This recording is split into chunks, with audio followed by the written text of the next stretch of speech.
Sure. Um, I'm going to talk about how story is good. I feel like I'm going to be preaching to the choir and saying something that's very non-controversial. Um, but in the context that we work in casual games, it's something that has to get reproven over and over again. And we set up our company to show that great storytelling can be a force for good, but can also actually help from a business sense as well. We suspected it could, but it actually ended up being transformative in more ways than we ever knew. So I'm going to take you on a hopefully really whirlwind tour of our casual puzzle game Love and Pies, and let's see how we go. Uh, Hi, I'm Tristan. I've been doing game design for about 15 years now, coming from a journalist background. I made my first game, which quite accidentally was across storytelling and for a casual audience, and then set up a tiny little company in New Zealand, which lasted for 5 years. We made a mixture of point and click adventure games at the advent of the App Store, and then also a bunch of casual puzzle games as well. So for me, that mixture has always been there. And I think I knew I was going to make games for the rest of my life when our adventure game Scarlet, we got an email for it. It didn't sell well, like most of our games there, because we were very naive creatives with no business sense. But someone emailed us one day about Scarlet and said, "Hey, I needed to let you know that I haven't laughed since my sister died, but I played your game and it just made me laugh and laugh and laugh. And so I just wanted to say thank you." And we're all just crying our eyes out. It's like, it's amazing to have something that you made to touch people's lives in a fleeting moment or deeply or whatever. Like Salman was saying exactly the same thing. It's like, this is why you do it. Anyway, that all fell over, moved over here 10 years ago. Through a lot of serendipity, got hired by my future co-founder to help set up King's London studio. And we made a game called Farm Hero Saga. And that was seemingly on the other end of the spectrum of kind of indie story games for a small audience to something which is crazily mass audience. And 5 years of the ups and downs of King certainly taught me, it gave me a bit of a hunger for trying to reach large audiences, trying to make games in particular for people who never thought that there'd be a video game for them. But after 5 years and a lot of failures, the urge was on to sort of try and start something myself again. I spoke to my good friend, who is now the head of studio in London, and convinced her to jump ship with me 5 years ago, and we started Trailmix. And a lot of our dissatisfaction, but a lot of our hopes and dreams came out in this slide, which we made 5 years ago when it used to look a lot uglier. But we spent many months before we started and sort of committed to making this company to really figure out our why. Like, why would we even do this? What do we have to offer players of mobile games that other people can't give or aren't giving right now? And what are really our biggest values? And we ended up talking not so much about the games necessarily as about people. And you realize that absolutely everything is to do with people and only people matter in this world. And we had been through the mill at that point, working with great teams and working with teams where one toxic person can spoil a culture overnight. And we were determined that no matter what, no matter whether we fell over or became successful or somewhere in between, the most important thing for us and forever was to assemble like a talented, diverse group of people and help them to flourish, help them to feel safe no matter who they are. And through that, help to make successful games.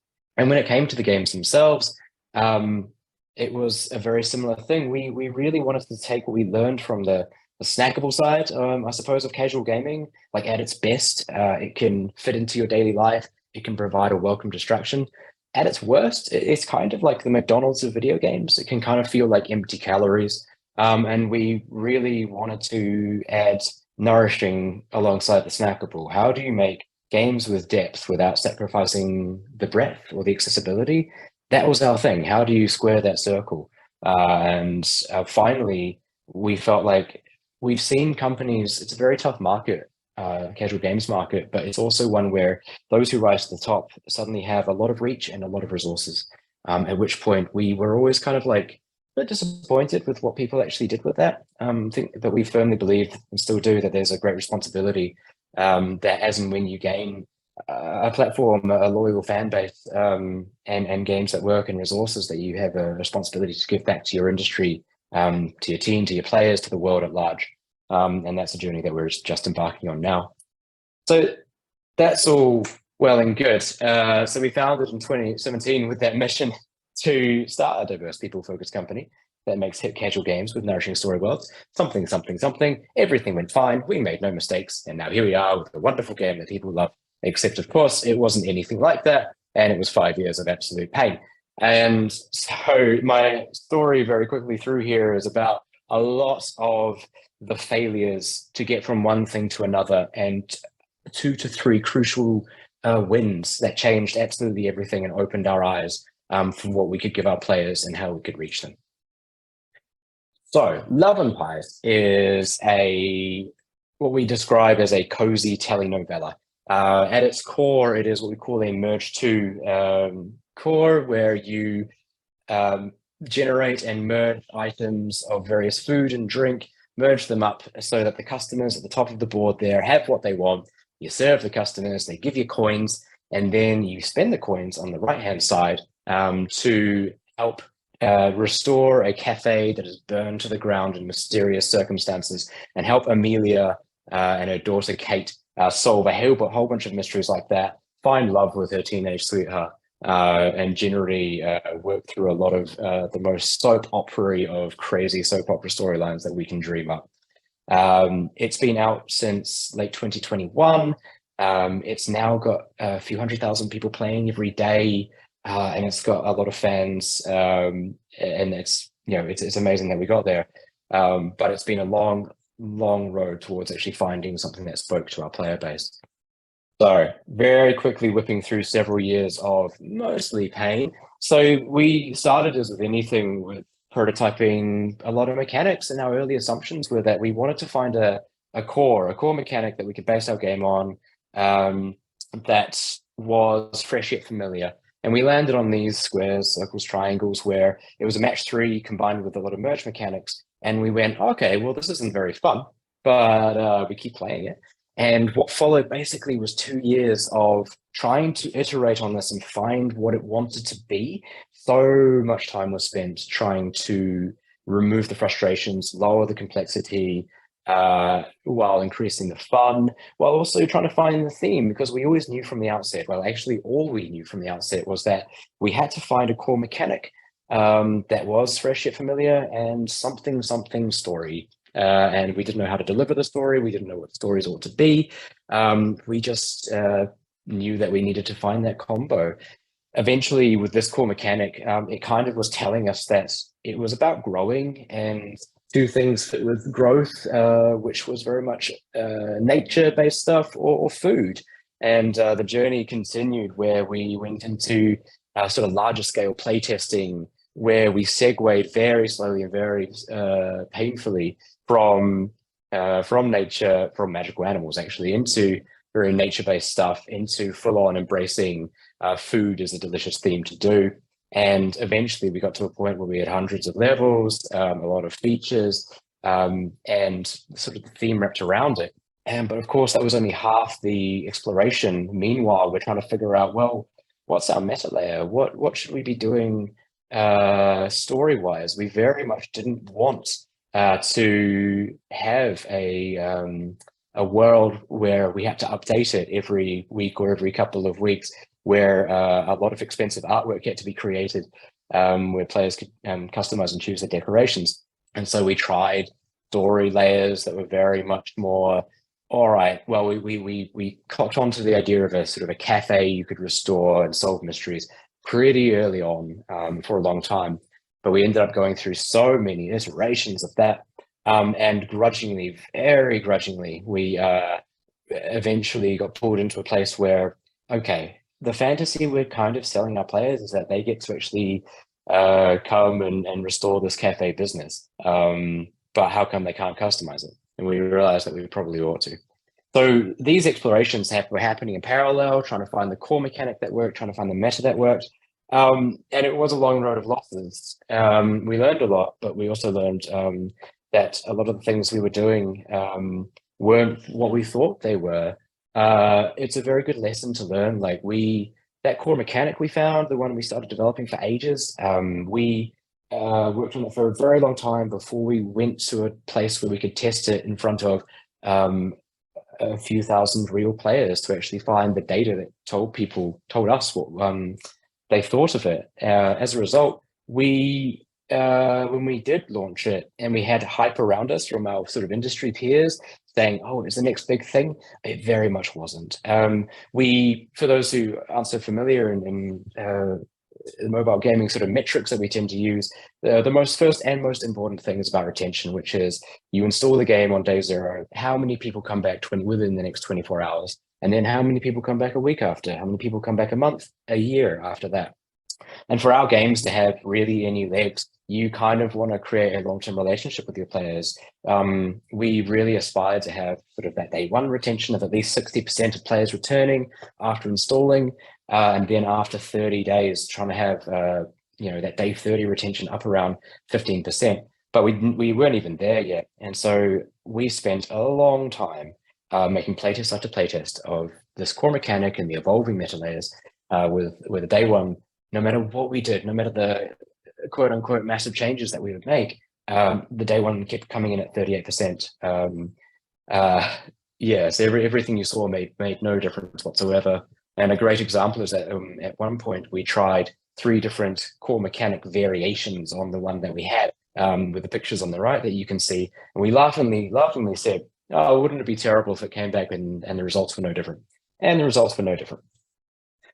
And that was a shame. And I would say towards the later parts of 2020 was probably the moments that things felt darkest. We changed our sort of meta layer again. We come in on the final characters. The lineup of characters were there. But the storyline we were pushing them through, well, I was very keen on making sure that we made a story that felt very cozy.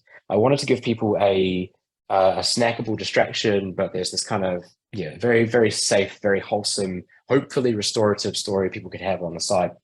And again, we put this together. The team we loved this meta layer, this new way approach, and we laughingly said, "Oh, wouldn't it be funny if it made no difference in the playtest results?" And it made no difference whatsoever. So everything we had done so far for like couple of years now had made no difference. You're very much at a point where you question yourself as a game designer, like who are we to even try to start a company?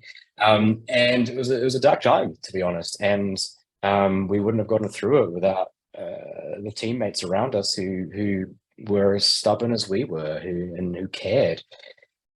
And so in desperation, we said, "Screw this. We've gone way too vanilla. Let's load that vanilla ice cream with a ton of chocolate sauce," which I think was actually just the actual presentation we gave to the team.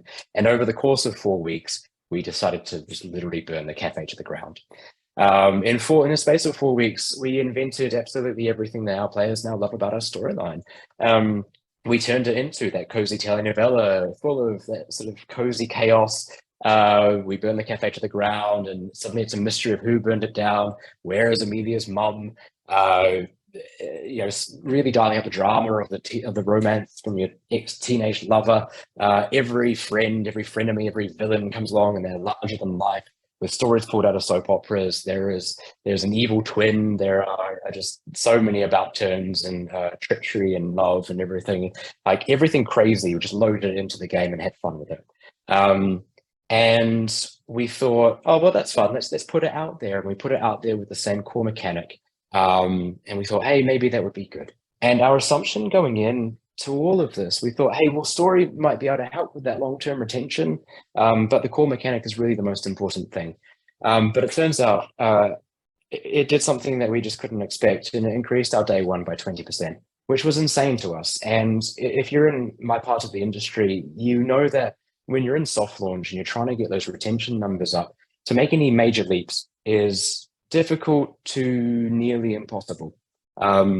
You're often trying to make sure that your funnel is better. You can raise it by a little bit, but to increase it by this much we'd never seen the like of it. It was insane. And we hadn't changed the gameplay. we burned the cafe to the ground. And suddenly people were invested. And what it did, unlike all those other changes we made, it completely changed the value proposition to the player. There was an initial hook, but it was followed up by a storyline after storyline that people were actually really kind of into, even if they were into by just chuckling, saying, "What the fuck? Why are there naked firefighters?" in the opening chapter. It also had the effect of drastically lowering our advertising costs in a very crowded market. Suddenly, that the hooks that we could use from our intro from the start of the game, players were intrigued by that and wanted to find out more, and then we kept them in the game by seeding those storylines of mystery and love and general cheesiness. And now our long-term retention is actually better than any game that any of us have ever worked on, and we attribute some of that to the ongoing storyline that players are still interested in. Depending on the audience I speak to, again, this is no surprise, right? Good story means good things. Big deal, but there's a lot of the industry that is very business focused and always wants to question story doesn't matter for casual players. And so for us, it's just so important to hammer home the idea that no matter where they get it, people want story, and will reward you with sticking around, with spreading the word of the game. And we've got data to prove it, which we'd never seen before, which was absolutely amazing. That wasn't the whole story, but well, that suddenly burning the cafe down and seeing those results, it gave us a bit more confidence to say, all right, we finally have something. And we felt that the story and the meta layer were suddenly a strong pillar that we had. And unfortunately, we then went to test monetization, longer term retention, and they weren't so good. Our day 30 was coming in at around 7%, which wasn't bad, but also wasn't anywhere near that 15% mark that we needed. And we felt now that we had one strong pillar, we could see that actually, you know what, that core mechanic we'd slaved away at for a couple of years, it just wasn't working. So in about mid 2021, we made the hard decision to actually kill all that effort completely and surgically replace it with the Merge 2 gameplay that you can play today. This lesson is just really being honest about dead weight. It is one of the most common traps any of us as game developers can fall into, and it does not matter how many years of experience you have, you're gonna fall into it again. Like I said, it was it was great that we had like suddenly a focal point saying our players love our story, but now they're being dragged down by the core.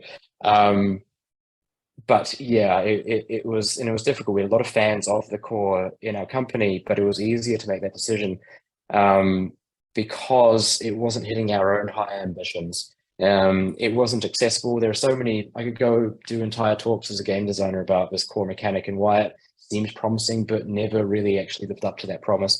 But I think suffice to say, it didn't give what we wanted, and actually had the effect of making the story less enjoyable because you were getting frustrated in the core mechanic. So when we did switch things out, there was a very similarly large jump, like day one retention jumped by another 20%, frankly, and it was amazing.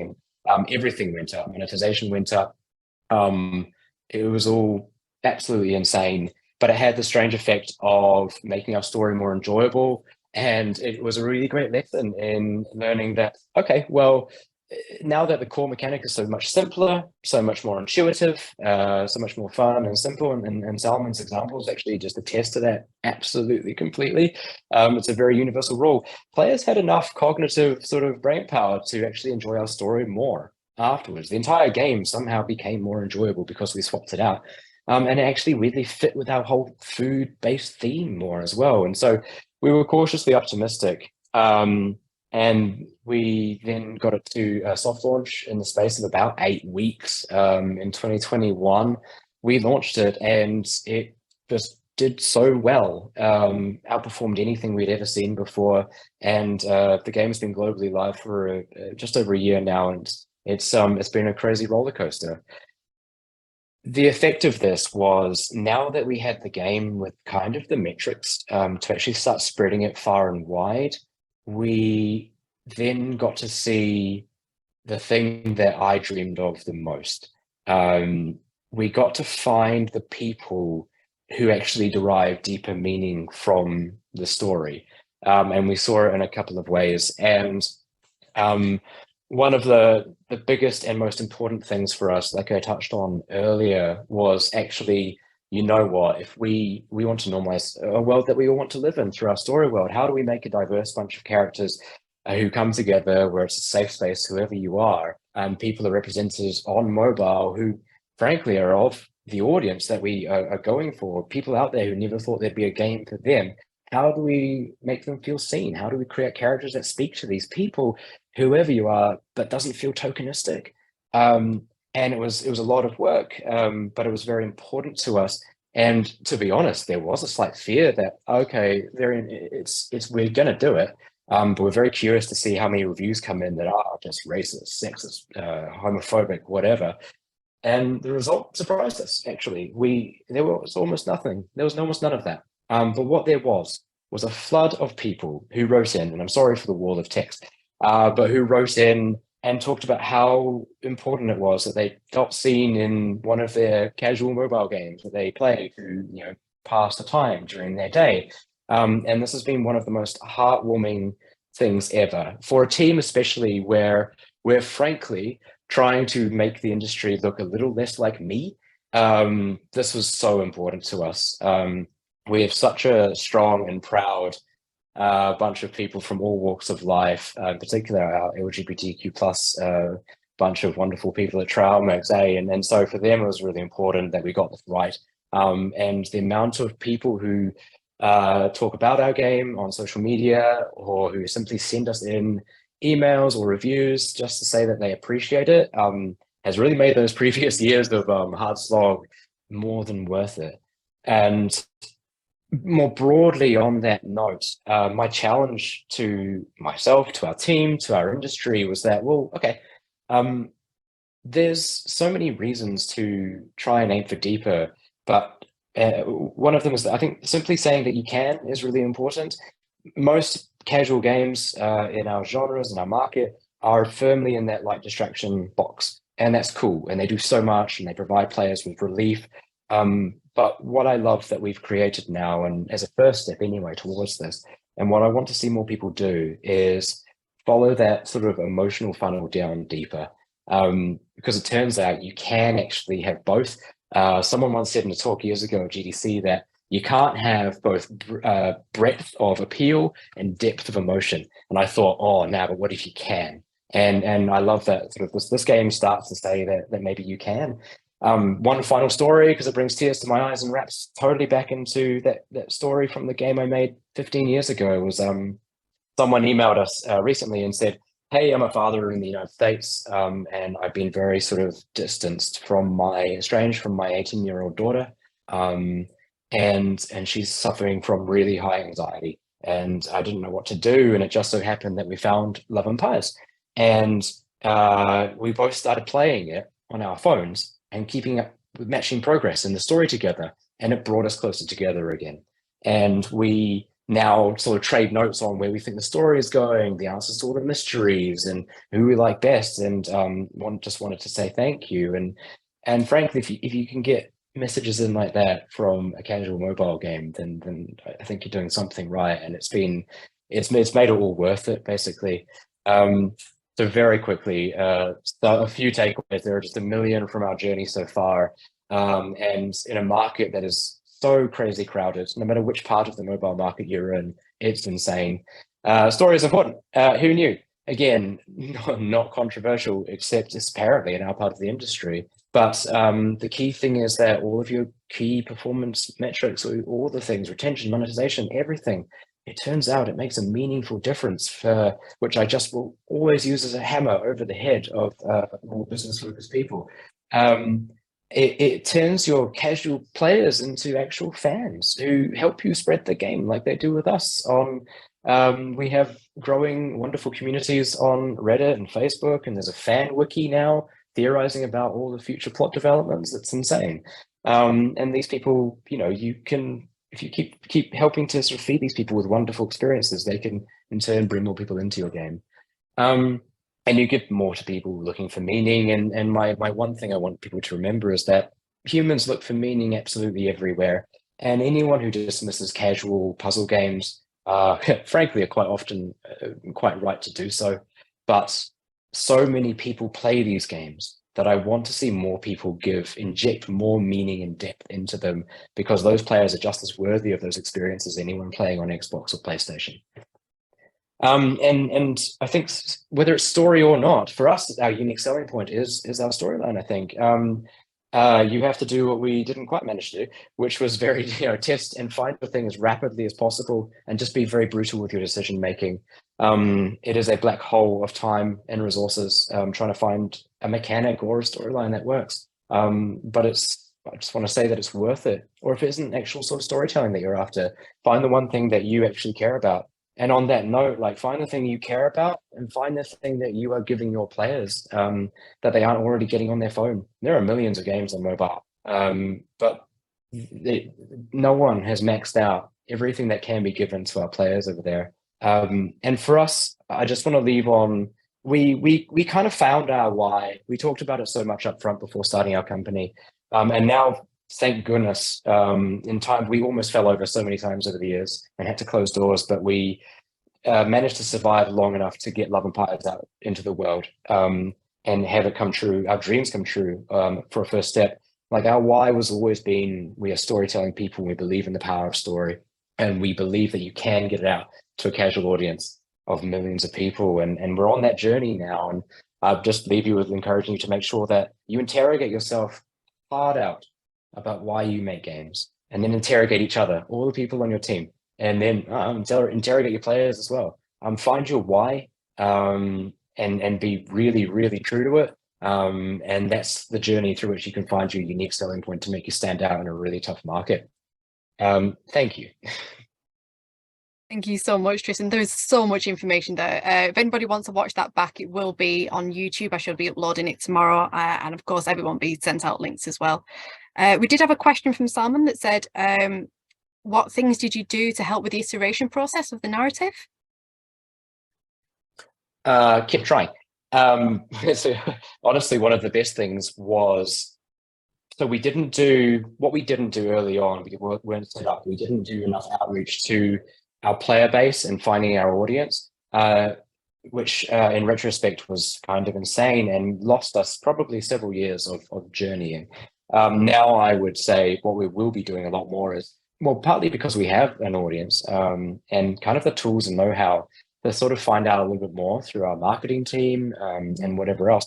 We will absolutely front load finding the hooks, finding the fantasies and the themes that people actually like. What we did right, though, and this is a direct result of having a diverse team who looked like and were our audience, trusting them was a thing. One of the best things we eventually did with our iteration process, especially when we burned the cafe down, was just making sure the right people got to have fun with it, which is a partial answer, but that was when it started working. I did like how you figuratively and literally burnt the cafe down with the game. There's a final question from someone who's just in attendance. Do you think Love and Pie's formula is something repeatable for future Trailmix games? Difficult question. Yeah, no, it is. But making that phrase we come back to, make games that are snackable yet nourishing. For me, that's a never-ending conversation of what you take from your players, right? So we always take their time. Sometimes we take their money, but what can we give them? That's the template. And nourishing can mean so many things. It could mean an explicit story, and to tell. We hope we tell bigger and better and really meaningful stories in our future. But I never want to be overly prescriptive. I want to make sure the values of snackable and nourishing are there. And the question we should always be answering with our future games is, what more can we give our players? Like, how do we do crazy, insane things, like actually successfully embed climate change education and everything like that? A lot of things that us two are doing and a lot of other companies are doing as well. I feel like so much of that can fall under nourishing. So that's as specific as I'd get, I say.